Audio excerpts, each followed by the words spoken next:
the idea of having like embarrassment or shame or disappointment or whatever is a fear of failure. It's like, it doesn't compute to these people. It's just like, it doesn't matter. Like, I will fail until I win. Like, I do not care, and I will win because I will fail until I win. It's like, there is no fail, because if you just keep getting back up, you win.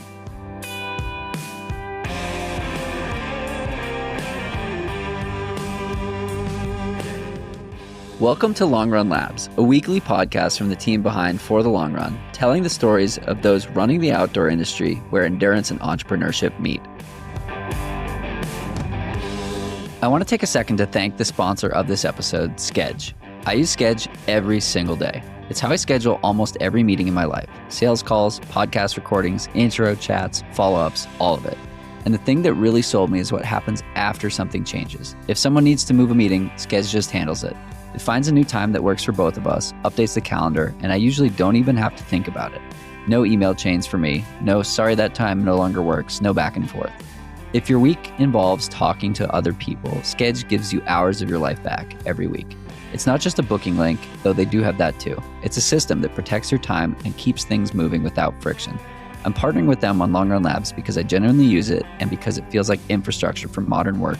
And I want everyone else to use it too, because when you use it, it already knows your availability and we can book a meeting faster.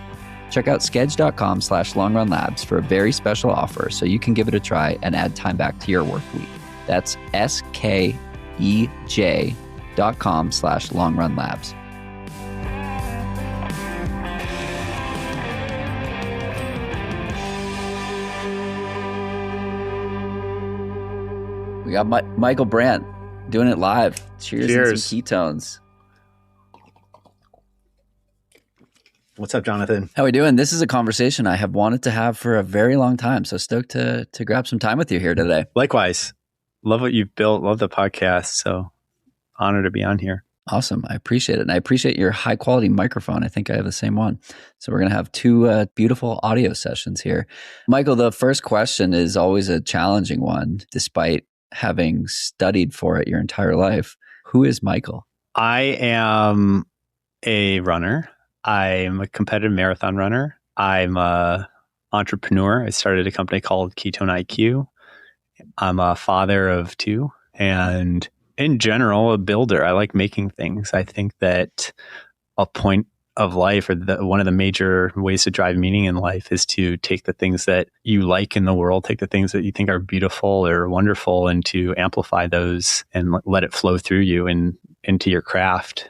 That's what I try to do. I love the building in public that you've done. I love how you've shared a lot about the journey, and I love the product. And so it's been fun watching the evolution of the company and how you're doing it. And then the other building that you're doing is fitness. And it's fun watching the running that you're doing and the chasing of goals. And I see a lot of entrepreneurs or executives who are into fitness. I read a Wall Street Journal article that was like the new status symbol is your marathon time or doing a marathon kind of a thing. And it's like, it's a really cool, I don't know, it's like fun to put yourself out there and let other people along in the journey. Have you always had that positioning? Has it been something that's evolved over time, or is it, hey, I'm Michael, here's what I'm doing, and watch me fail, watch me succeed?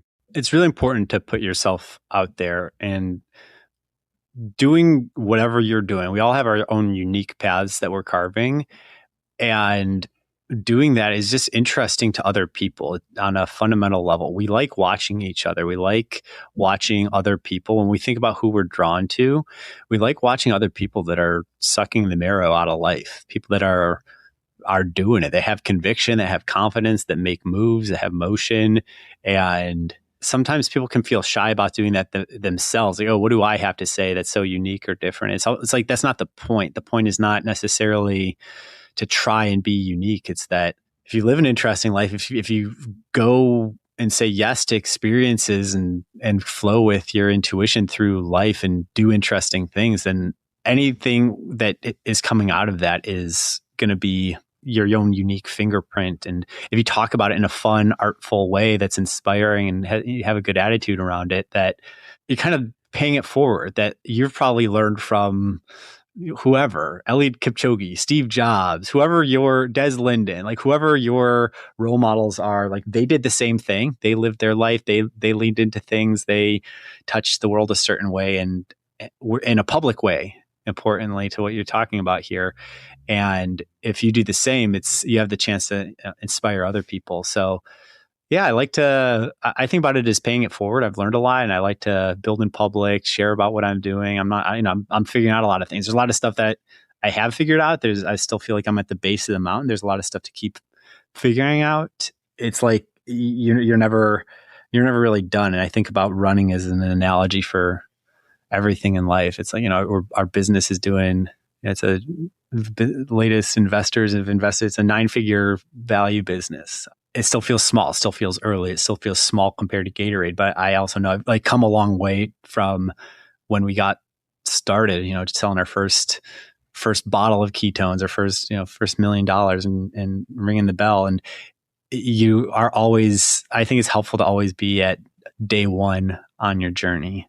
We're going to get into the business side of things, but I'm curious how running entered the picture for you. How did running find you? How did you find running? And then we'll kind of map that to the entrepreneurial journey. Running's always been a really fun sport for me. As a kid, my mom would actually take me to the track and I would just run laps and she would walk around and just watch me go crazy. And I always liked running. It was always fun. I was always kind of good at it. I was drawn to more other team sports, soccer, played varsity soccer, competitive soccer player, tennis, ultimate frisbee, that type of stuff. And then after college, when team sports didn't fit as well as, harder and harder to get like 10 guys together to play soccer, I was more drawn to what could work on my own schedule. And something about running really started to click where this is really interesting to me. Like I started meeting people, hearing about people who were running, 60, 70, 100 miles a week. And it was like, it felt like firewalkers to me. I was like mysterious. Like, how do people do that? Like I was not athletic, right? But like a 6-mile run was like a big run for me. And I would do that maybe like once or twice a week. And the idea that some people just could like float through it and like, how are you possible? There's people that run every day, run 10 miles it just seemed like a different species. It's just like insane aura around it. I was curious how, like almost like those people are breathing different air. They're walking on a different planet. Like, how are you running like that? Like, it was always really curious to me. And I was like, oh man, like I'd heard about Boston Marathon. I was like, I kind of want to qualify for that. That would be cool. If I'm going to get into this, like I would love to at least get that like badge that, okay, I'm like pretty good, top decile runner. Like, let me qualify for Boston, and then kind of flowed from there of like, just want to keep getting better and better. My PR is 235 now, working on a sub 230. It's definitely gets harder, as a lot of people know that the next 5 minutes is a lot harder to shave off than the last 5 minutes. I'll put it that way. What is it about that continuing of the goalpost moving forward where, okay, we went from, 3 hours to 255 and 255 to 245, and that you're never at the end zone, you're never at the finish line. And at some point you'll, reach your aerobic potential, but the mental potential piece is something that's always evolving and potentially always moving forward and just reestablishing what you think is possible. What is it about that pursuit for you that really gets you going? It's just fundamentally human to me. It's just being more of who you already are, that whatever you're into, that like you're playing the piano, you're pretty good at piano. Like, don't you want to get even better at it? That it's the human experience to burn even brighter at what you do. So it happens to be running, happened to fall into running, and I love it. And I, almost like super meta to even running is like, I think whatever you do, you should go all the way at it. My philosophy on life is to not be a dabbler across a million different things, that there's actually a richness to going really deep into what you do. So try to be the best at a few things or one thing, try to be really good, that there's this human experience that you get from being the best pastry chef, being the best cellist, being the best at whatever it is you do. And for us, it happens to be running. And if I wasn't running, if I'm not always running at this like competitive level, that it would be something else. But I don't want to just be like decent dabbler at a lot of different things. Like when I think about the great founders, the great personalities, the great people that you really hear of, they usually pick, a lane or a couple of lanes and just really went really hard at those. And I think that there's something really beautiful about the human spirit applied deeply. You learn a lot about your life. You learn a lot about all the other folks that have done the same and gone really deeply. It's challenging. It's a lot easier to get 80% up a mountain and then go do a different mountain in a different way. Like it's hard to actually get to like 99.9 percentile at anything. Like there's all the challenges, external, internal, mental, this, that I just think you build so much character through that process, and then so much resilience, and then so much relatability to other people who have done it. Like I understand to some degree what like a professional ballerina goes through, or whatever, that like a professional chef, of Anthony Bourdain, whatever. Like I haven't lived that life, but that by going deep into my thing, I have more, I think, understanding of what it is for other people who went all the way into their thing. And I think that's a fundamental human experience. I love that. So I've spent most of my career working in, or all of my career working in the endurance space. And a lot of the early years were centered around like ambassador programs and partnerships with people at companies that we couldn't afford to be paying people, but when we got there, we paid the people that helped us get there, kind of a thing. And so a lot of my responsibility was like spending time with the people that were helping us grow. And in the early days, that looked a lot like professional athletes and Olympians. And I didn't realize at the time why I was able to connect with those people, but I had just started training seriously. And, I was taking it seriously. I was not running nearly as much as, a professional trail runner or road runner, but I was doing the thing. And I had this conversation with an Olympic medalist about the process, right? And like her process and my process, ultimately, like they're similar, but the details are quite different. And it's the volume and the details are a little bit different, but structurally, like we both care a lot. We both spend the time doing the things. We both, are interested in the outcome, but that's like, understand that that's a checkbox along the way versus the final destination. And so looking back on like 2015 through 2018, 2019, I was this like 3.5 hour runner jogging around with 220 marathoners. And I couldn't understand it at the time, how it made sense and like why we could connect. And it wasn't until many years later where I realized basically what you were saying, that it is this similar process where you can understand the perspective of a professional ballerina or a NASA astronaut who's at the top of their game, or like whatever excellence is to that person. The process of striving for excellence is similar, not the same for sure, but like being in the arena is that universal feeling. Yeah. Caring about something to the point where you're making sacrifices to do it. You're the crazy person on Thanksgiving that's waking up and running 10 miles, or on Christmas or whatever, that you're that person who you're making trade-offs. I think that's an important part of it, that you're not just like floating around through life, like dabbling into things, that you have an agenda, that you're writing 10 pages of your book every day. You're doing your thing every day, come hell or high water. And very few people actually do anything every single day for 5 years, 10 years. You take the simplest thing, take writing 5 pages or whatever, take the simplest thing, whatever it is. If you do it every day for 10 years, you're going to get really good at it. But there's going to be days where it's really hard. There's going to be days where it feels like you get knocked off the horse.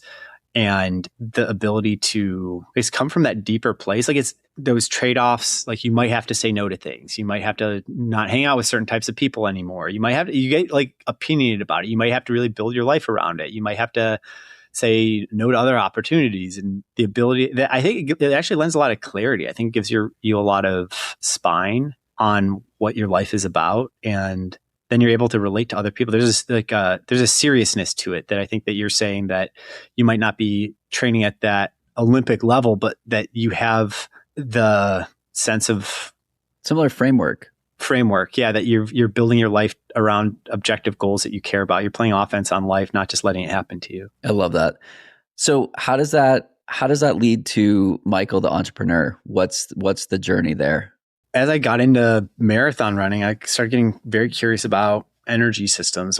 Why can some people go run 20 miles? Other people can't run 1 mile. Why can some people work really hard all day? Other people can't seem to get very much done. Like, how does our energy system actually work? And wanted to do something really inventive in this space. I was always inspired by the Gatorade story, the way that in the 1960s, these scientists discovered electrolytes. They did all this work with the Florida Gators. That's why it's named Gatorade.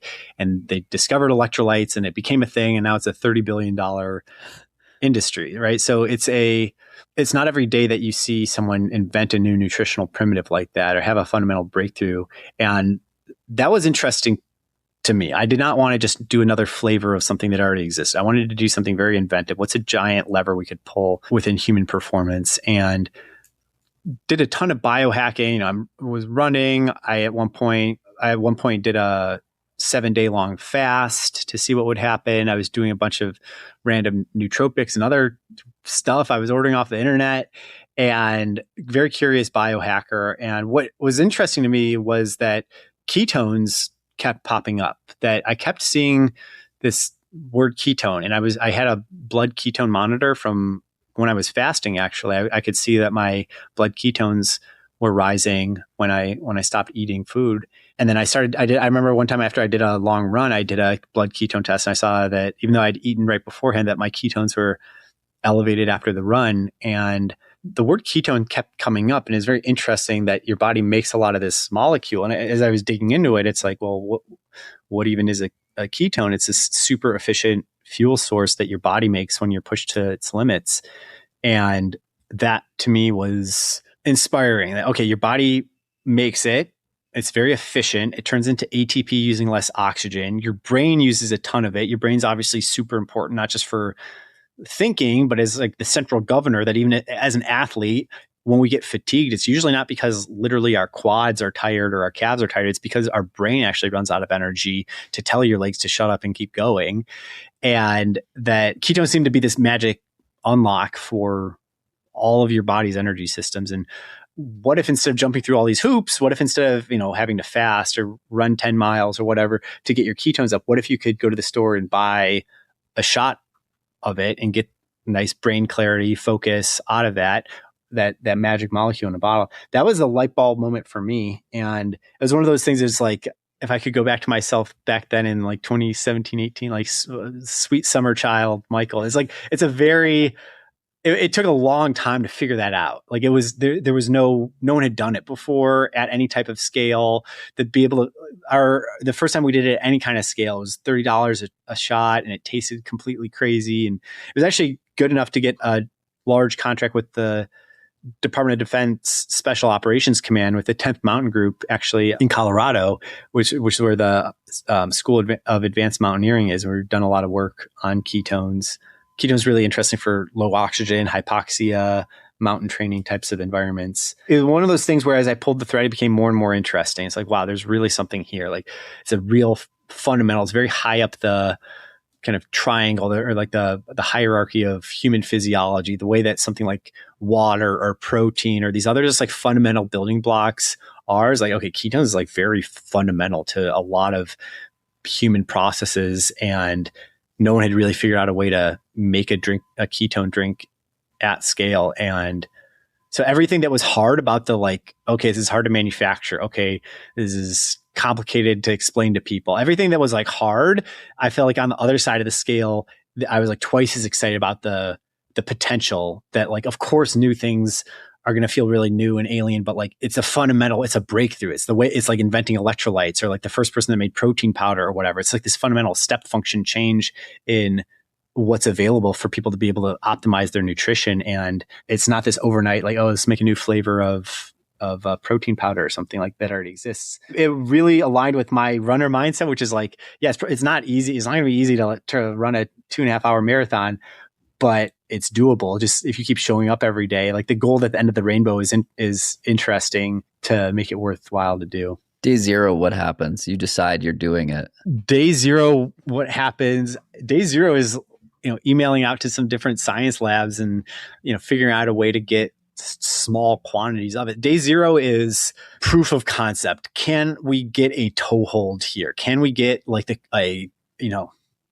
It's probably not going to be quick. It's probably not going to be cheap. It's probably not going to taste good. It's probably like you sacrifice everything that you actually want and you just say like, can I even just have it? Can I make this exist in the world? Can I duct tape this shit together? That, like the early version of Uber was like sending a text to some random number and then like maybe a car shows up. Like, can you make like the most it's minimum really an MVP? Yeah. Yeah, a true MVP, true minimum viable product. Like how min can you go to where like, I just need, like if you're Elon Musk, like, can I please, Lord Jesus, just get something into space, like, and have it come down? You know what I mean? Can I do the basic hello world version of this? And I'm willing, I think pragmatically as an engineer, you want to, so when you're building a website, right, that like, it's so fun when you like finally, okay, I have a domain and I was able to write literally, hello world onto www.mywebsite.com and like it shows up and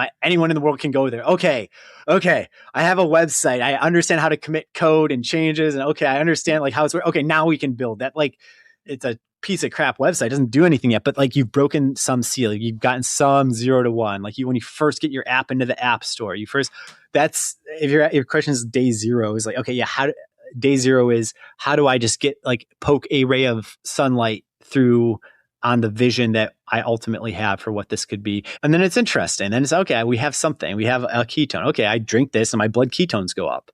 Wow, that is crazy. No one has done that before. Like I drink this drink and my ketones go up like as though I'd been fasting for multiple days. Okay, so its core thing is working here. Like, okay, what can I work on next? How can I make it taste better? Can I bring down the cost? What can I do here? Can I start selling this thing, even though it's, ugly and expensive and whatnot, like in our case, kind of day 2 was, starting to selling it to endurance athletes. Pro tour cyclists wanted it, even though it tasted crazy and was expensive. And how do you simultaneously start going to war with the troops you have, like selling the crazy early prototype because the core thing that works is novel and interesting on the one hand.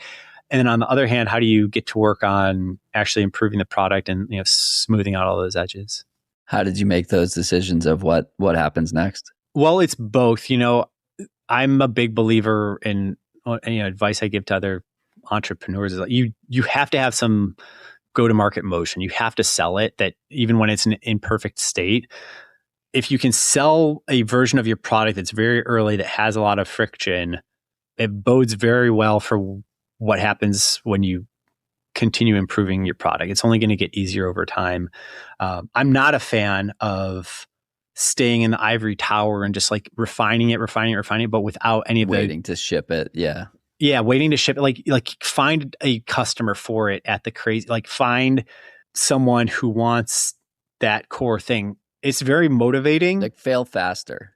Yeah, fail faster. Get it out in front of people. Figure out, okay, the core premise here, it doesn't check 99 of the 100 boxes of like most other beverages, drinks and stuff, like taste good. People understand what it is. Like all these things. I like the taste of it. And this is the unflavored one. It's come a long way. Even the unflavored one, it's come a long way from what we had in the early days. And the motion in the early days, I would say, is, you want to be gas on selling your product. I think sometimes entrepreneurs are a little shy where like they know that their thing isn't perfect yet. They have this vision.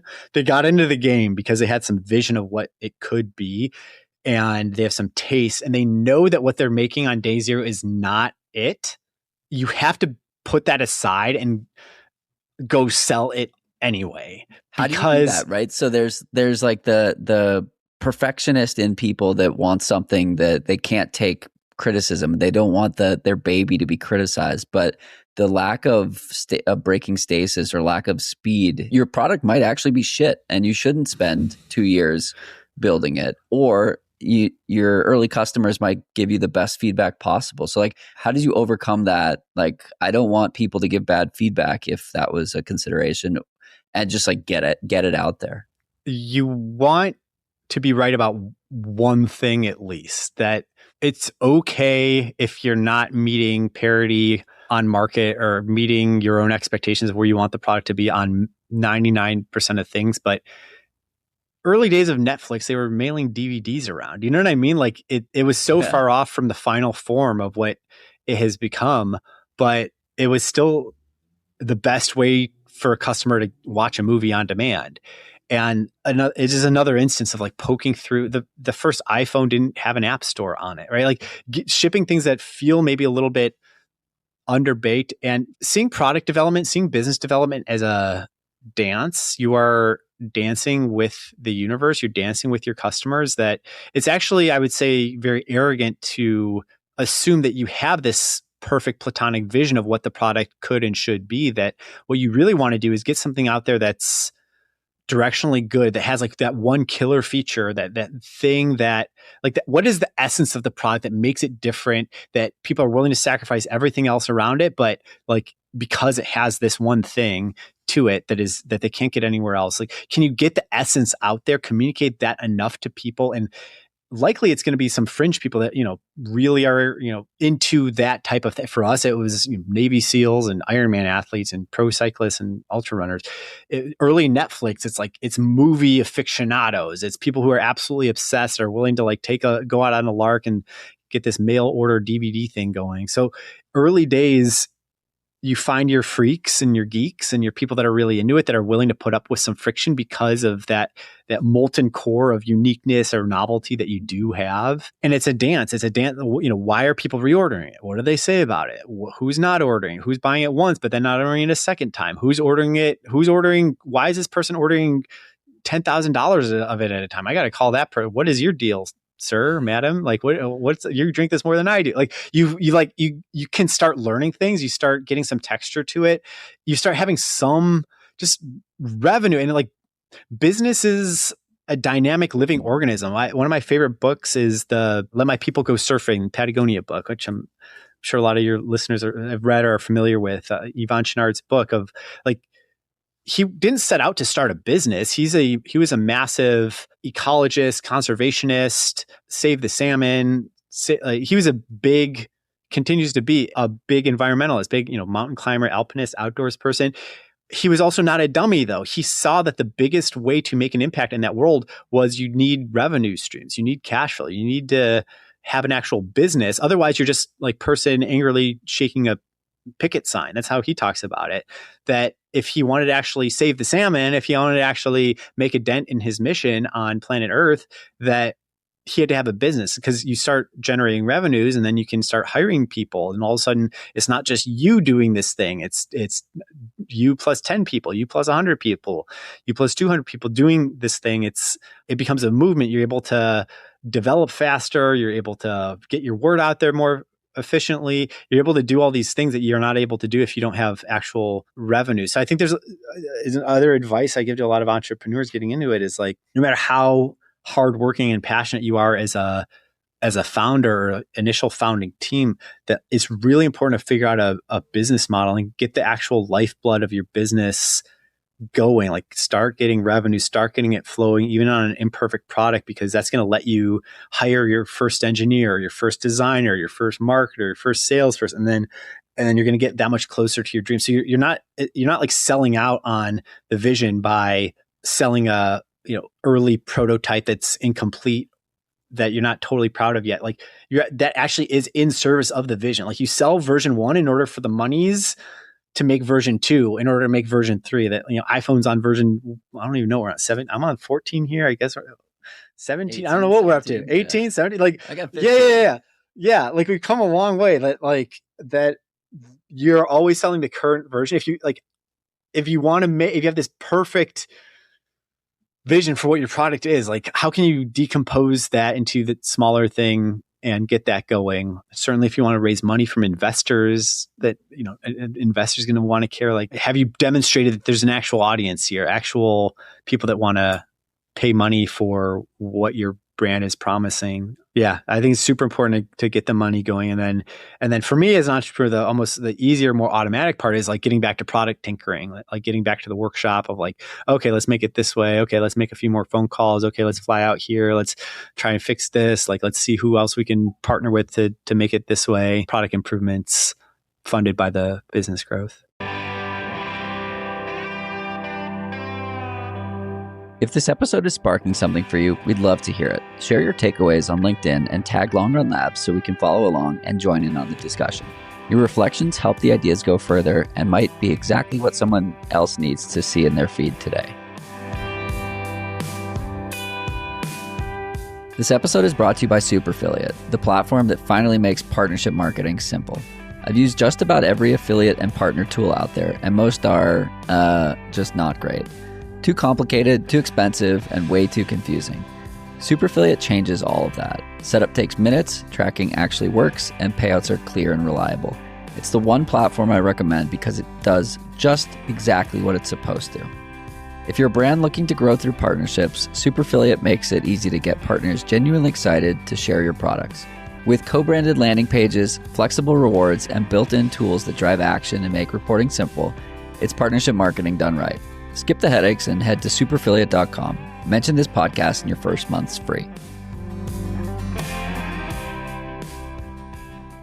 So you get off the ground, you get it moving. I've been employee number 2 and employee number 8. I've never been number 1. How did you go from 1 to 2, 2 to 10, or 0 to 100,000 in sales and then 1 million in sales? Like, what did the initial momentum look like after you started it? On the team side, the early people are some of the absolute hardest to hire because like they're almost founders. Like they're basically in the mess. They have full state on the business. There's not that many people. Everyone, like if you're in a room of 5, 6, 7 people, like everyone cares a lot. Yeah. Everyone cares about, everyone kind of knows what's going on. Like the marketing team knows what the supply chain, like they're just literally like Alice and Bob just sitting next to each other. It's not that there's no marketing team. It's Alice. There's no like supply chain team is Bob sitting right next to her. So it's very hard to hire in the sense that you're looking for people that are essentially founder caliber, that are willing to join something that's already been founded. And I mean, it's from the founder point of view, it's just, being really selective about it, making sure you find people who are really dynamic. Don't rush into it. A lot of times those first, 5, 10 people are going to really make or break the DNA for the rest of your business. It is really important to hire people. It is really it can be really scary, especially for new founders to hire things. I think there's a lot of things that you think require founder touch, founder magic. And it's really important to put your ego aside and realize that like most of what you do actually isn't that unique, or that you could hire someone and they could be better than you at it, or they might out of the box be better than you. You could train them to be better than you. And then hell, even worst case scenario, even if they're 80% as good at you, like if you hire someone who's 80% as good as you at sales, but they're spending all day on sales, they're going to be a lot better than whatever 20% time that you were spending. Yeah, that you were spending on it, even if you think you're the best salesperson on the planet. It's really critical to get out of your own way and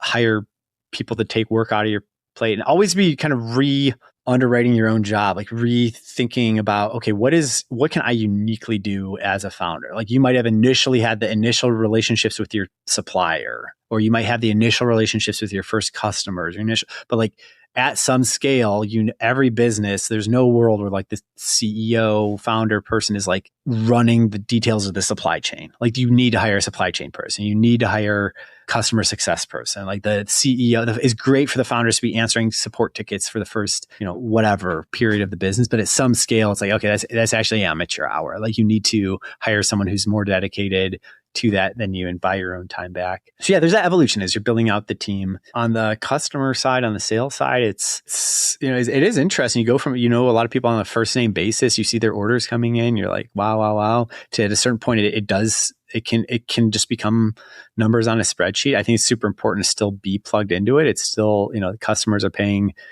everyone's paycheck, and it's important to not lose that customer obsession. Even as you have hundreds of customers coming in every hour, you still need to have that level of care on each one.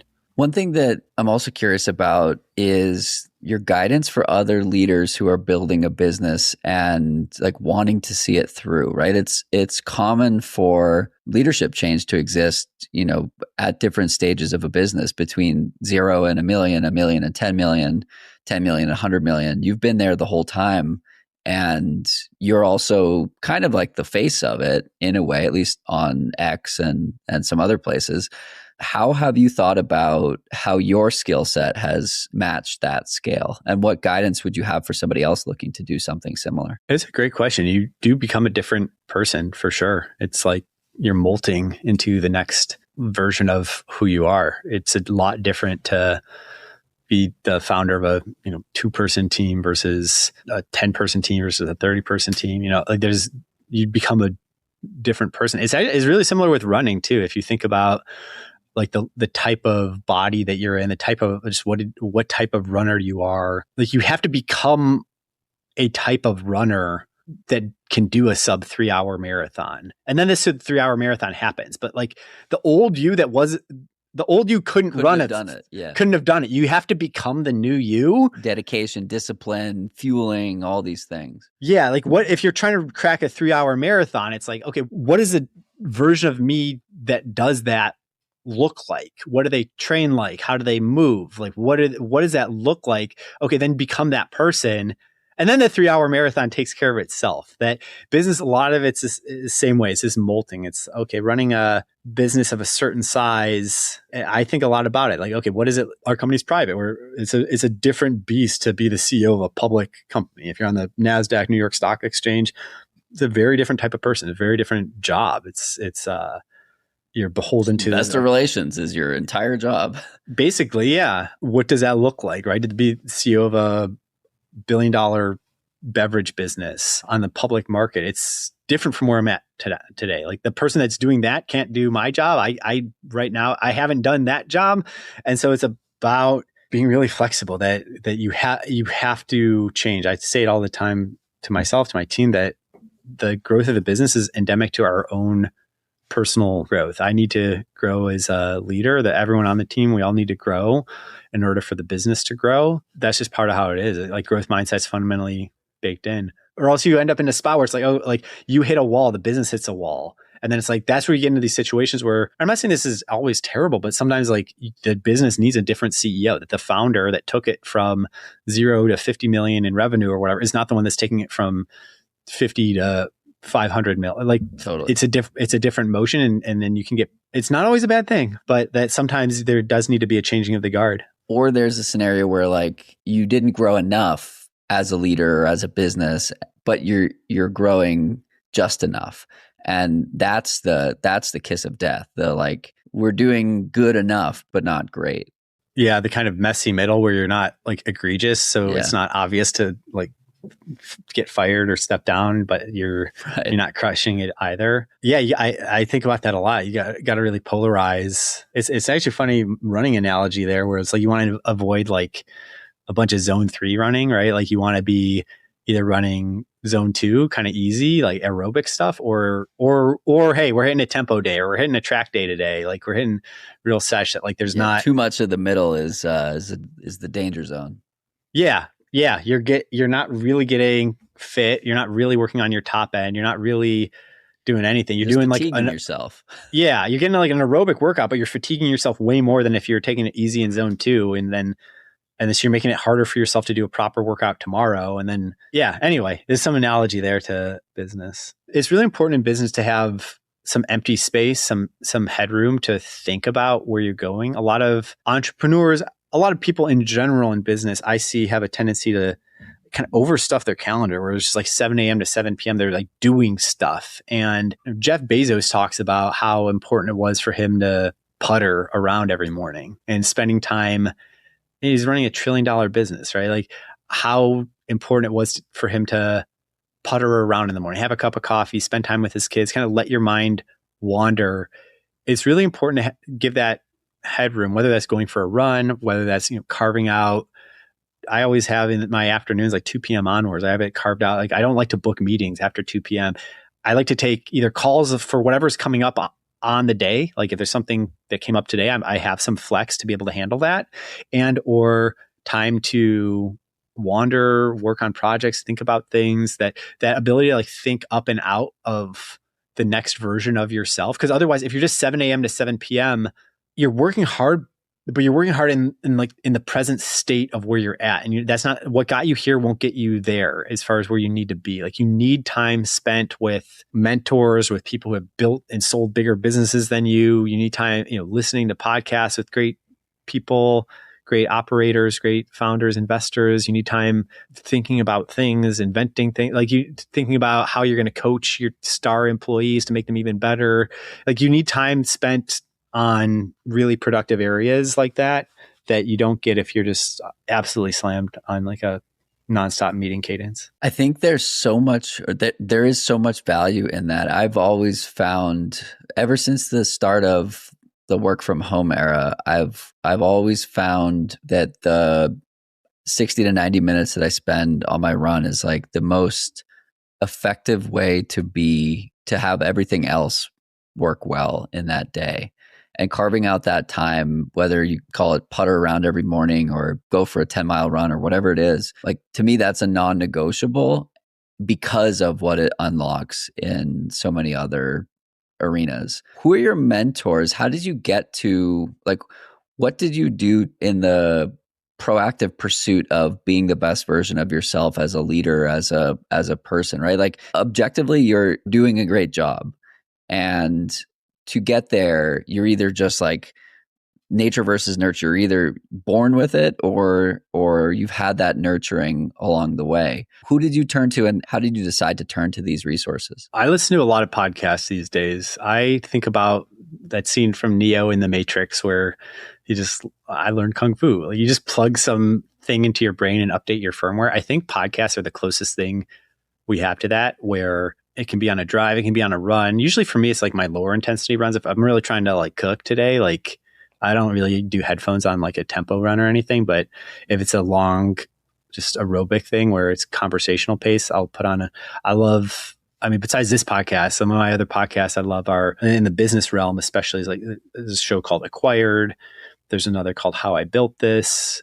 There's another called Founders, where they're all different shades of just unpacking the stories behind businesses. Like How I Built This is great. They'll bring on the founder of whatever, or they've had so many, kayak.com, whatever the heck, like Poppy soda company, like whatever business that you're interested in, they've probably had the founder on, and you can just hear their story of how they got started. And I think if you surround yourself with enough of that, it becomes your peer group. Like I think of my peer group as the other founders who have made great things in the world. And I understand that that's very outside of the norm, but I don't spend a lot of time kind of swimming in the norm. Like I don't really know what the norm totally is. To me, it's very normal to like make a business and sell it for $500 million. That's like a pretty good outcome. I don't know. Like some people make businesses that are 10 times more than that, 100 times more than that, 1,000 times more than that. Like there's like setting your peer group it's an extension of that idea of like you are the average of your 5 best friends. It's like there's also just this access to, with the internet and podcasting, there's an access to just an insane library of what you can consider, your 6th best friend or whatever. Yeah, like your right. virtual, like living or dead, that like, John Rockefeller can be one of your best friends too in your ears. Steve Jobs can be your best friend in your ears. Coco Chanel, whoever you love to draw inspiration from. So that's been a big one for me, honestly. I also have real life mentors. Some of my investors are, prolific entrepreneurs who've done it before, are way out ahead. Folks like that you can call on, that you can learn from. Another one to add to your list is Second Nature. I'm sure you know Dylan, one of the hosts of that show. The episode today was with Alex Mather, the founder of Eternal, who, to your point, has been one of those guys that sold a company for $500 million. And he'd be a good one to learn from too. But I didn't run this morning. I'm running this afternoon. And it was like the hardest decision to not go for my run this morning and save that podcast for this afternoon. So I actually haven't listened to it yet, but I'm sure it'll be a good one. And it's that show in particular, I've learned so much from. Episode 100 spurred me to quit my job and like gave me the confidence to go all in on doing what I'm doing now. Yeah, it's a similar like How I Built This journey and unpacking of people doing it in the outdoor space. And I think there's so much we can learn from just like the validation, not validation, but like the hearing other people doing something similar or taking bets and believing in themselves kind of a thing, and helping break stasis or feel normalized or whatever from doing something that's outside the norm. Yeah. What you realize is a lot of the greats are just in flow. Like they just go and do things. It's that internet meme, you can just do things that they will just wake up one day and go buy another company, or they'll have a good idea for a product and they'll go launch it, or they'll really want to hire someone and they'll just like email that person every week for like 2 years and like get on the call with them. or some great investor, like the person that did John Doerr did the first investment into Amazon and just, made like 100,000% return on his investment. But like to do it, he was already a famous, big cheese Silicon Valley investor. And when he heard about Amazon, he was just like calling Jeff Bezos's house, like doggedly, constantly, like, and it's like, wow, yeah, like the best investor, one of the best investors in the game, has super high status. A lot of people would let ego in the way. He was still hustling to like get in on that deal. That the common thread across all these founders is that they just have really high agency. When they want to get something done, they just absolutely punch through it. They distort reality to go and make it happen. And it's really inspiring. It's like, yeah, why not? Like, who cares? Like the idea of having like embarrassment or shame or disappointment or whatever is a fear of failure. It's like, it doesn't compute to these people. It's just like, it doesn't matter. Like I will fail until I win. Like I do not care, and I will win because I will fail until I win. It's like, there is no fail, because if you just keep getting back up, you win. And it's not failing if you're growing along the way. Exactly. It's like, okay, well, I haven't earned the win yet. So, okay, good. Like, it's not even a fail and not fail. It's just like a step. Like, it's data. Yeah. It's a step. You learn something from the universe. Okay. Not ready yet. Okay. Let me sharpen it. Let me brush myself off. I'm gonna try it again. It's like playing Super Mario or something. It's like, oh man, I didn't beat the level this time. Like, what am I going to do? I'm going to instantly do it again. Like like, are you going to cry about it, or you just do it? Oh man, I got taken down by the Oompa Loompa. Like, oh fuck, let's go. Got to do it again. It's funny you mentioned the phrase, you can just do things. So back to Second Nature, there's a Second Nature episode titled You Can Just Do Things. And ironically, it was an episode that I queued up as I started the longest race I'd ever done this past summer, which was 40 miles from Crested Butte to Aspen. And all I could hear in the first 90 minutes of what turned out to be a 9-hour day was, you can just do things. Like, fuck it, send it, let's go. And I was running through Crested Butte thinking I had 8 hours of running left, which is something I'd never done in my life. It was just like this beautiful metaphor of like, well, why not? You can, if you want to do something, just fucking do it. And I think that's what separates people who are able to do excellent things from people who can't figure out how to do excellent things, because often it's, as you're saying, it's not because the person is excellent. They're just willing to try, and they're going to grow and become excellent along the way. I think it's a lot of sensitivity, like that the people that pursue excellence are very in touch with themselves. They're very sensitive to the spark of the world, that they listen to what is blowing wind on their fire inside of them. That some people don't have a sense of that. They don't know really what to go and do. Like, they don't know, besides going to work, punching in, punching out, watching Netflix, grabbing some beers, whatever, like the normal stuff, watching the game on the weekend. That, like, I think what separates people to really achieve excellence, or to really just, really be happy in their life. There's that idea that the only test of how intelligent you are you getting what you want out of life or not?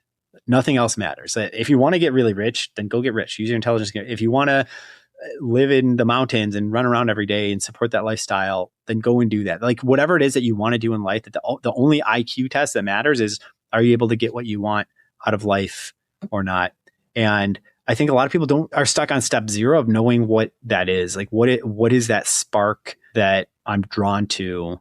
Because it might be some weird thing. It might be, I don't know, like it might be some curiosity, something that you did as a kid. It might be something that you caught wind of. It might be something that all your friends make fun of, but you're actually secretly kind of into. Whatever it is, I think some people have a very easy time going towards that. They run towards that. And some people, I think, could be served to maybe quiet things down so that they can hear what it is in their life that they're really drawn to. Because then when you find that thing, like to you, is very fun to go run from Aspen to Crested Butte, that was just, that sparked joy for you. It's kudos to you that your happy place. Other people, I think some people will never enjoy running. Like, some people, I think, just actually running is not for them. Running will never spark joy for them. But there's something else for that person.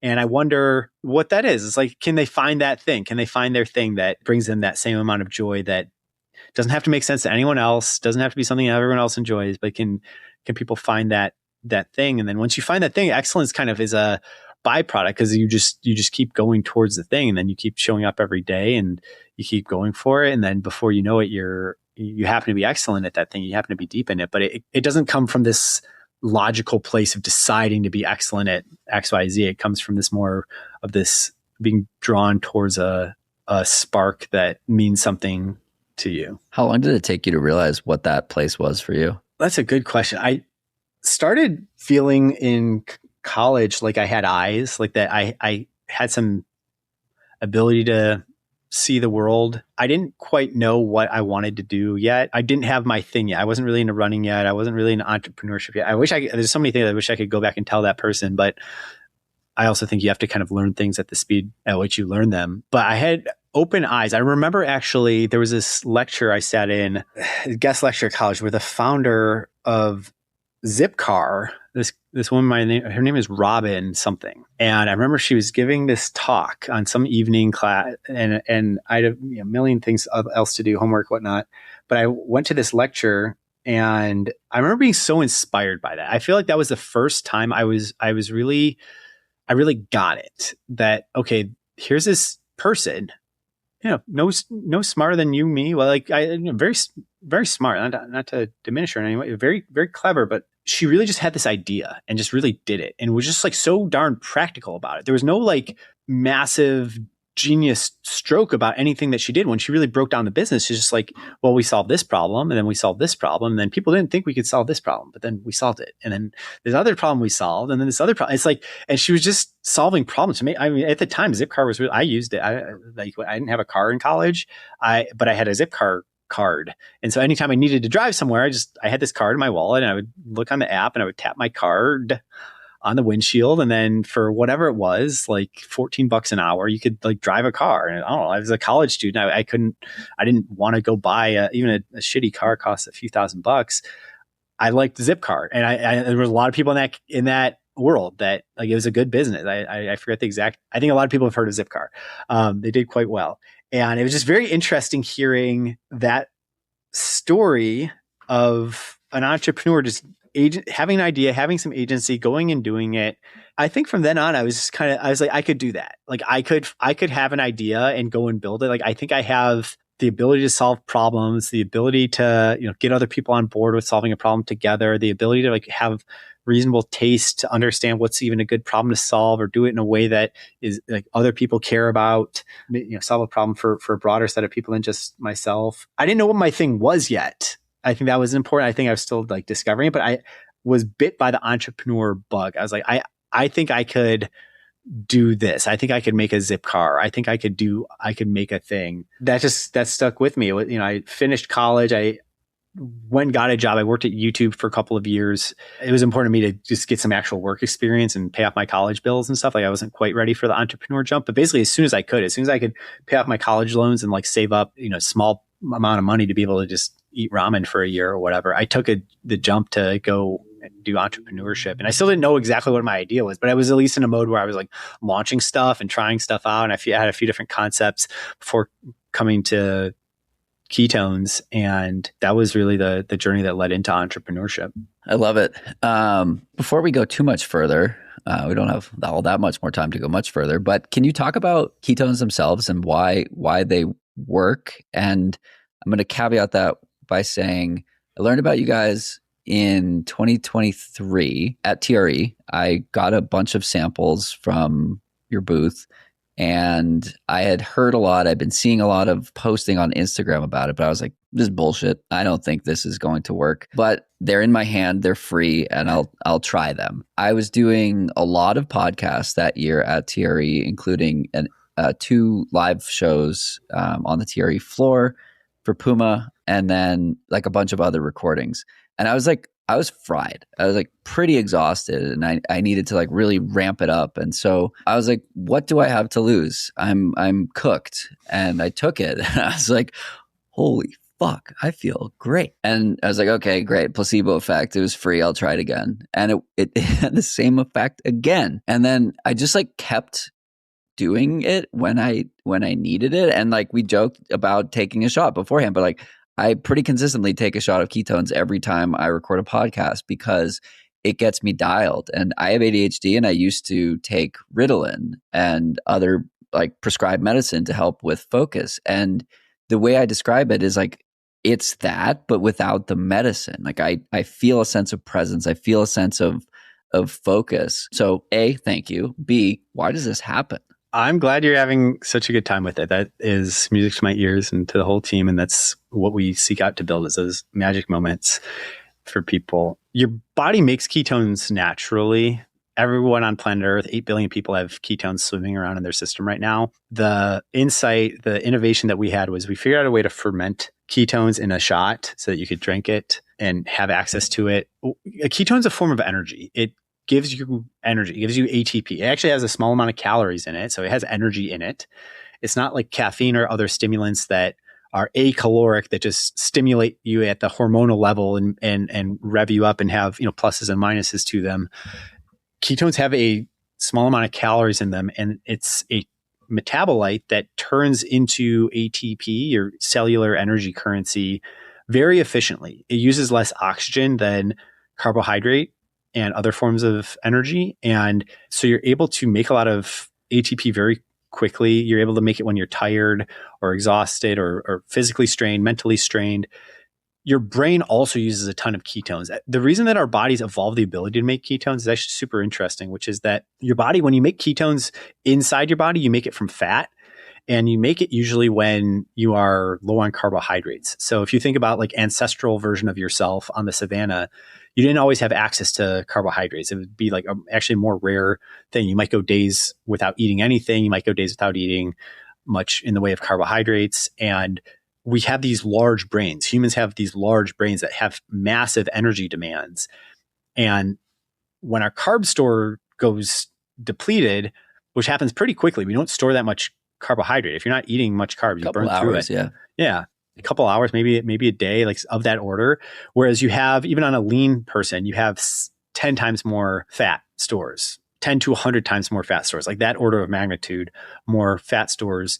But your brain can't use fat. Fat doesn't cross your blood-brain barrier. You have to turn it into ketones for your brain to use.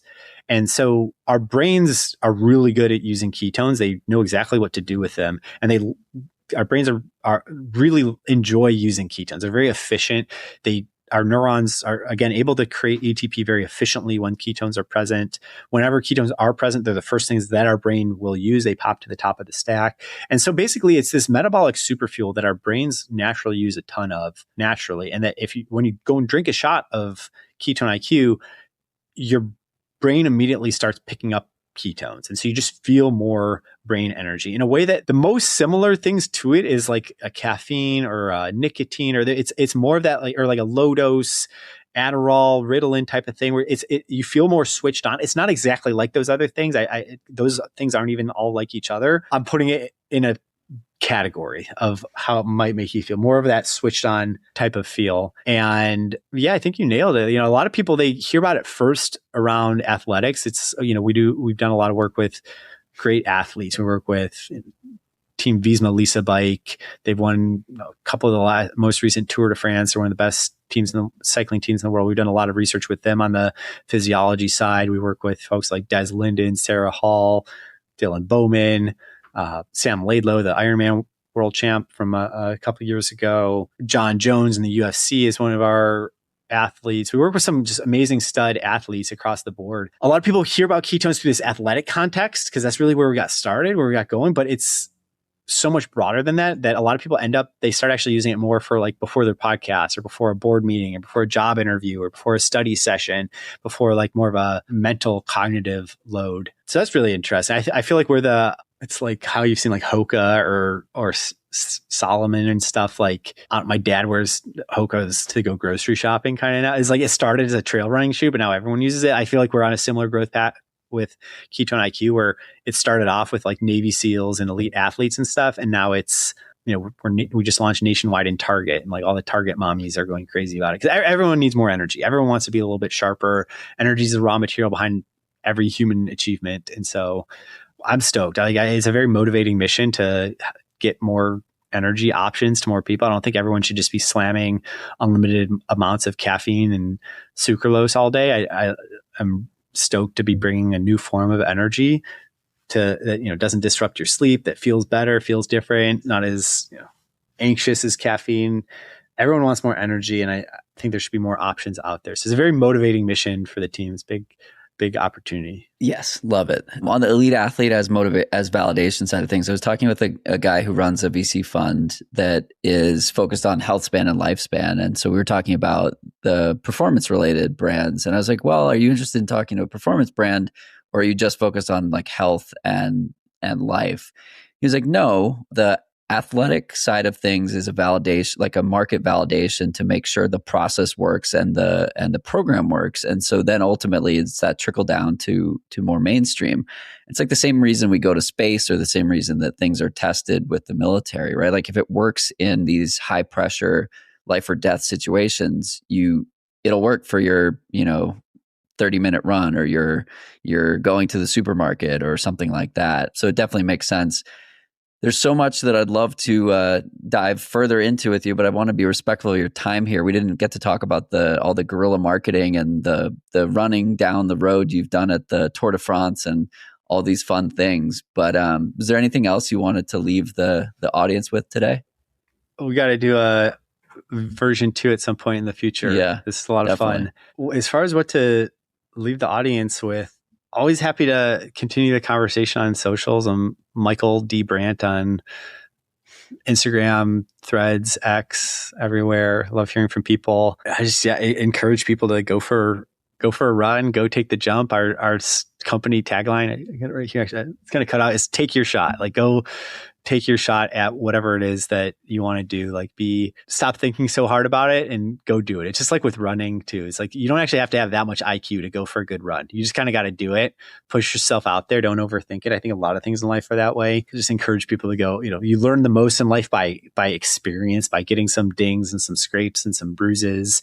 That action is the fundamental verb that leads to more knowledge. You're not really learning anything if you don't change your action. So go do whatever the thing is that you want to go do. Go take your shot. And I love hearing from people, whatever they're up to with like marathon or running PRs in general, or businesses, or whatever people are setting out to do. Love hearing from people. Love it, Michael. This has been a pleasure. This episode was not sponsored by Ketone-IQ, but if you want to give it a try, they've given me a code and a landing page, ketone.com/FTLR.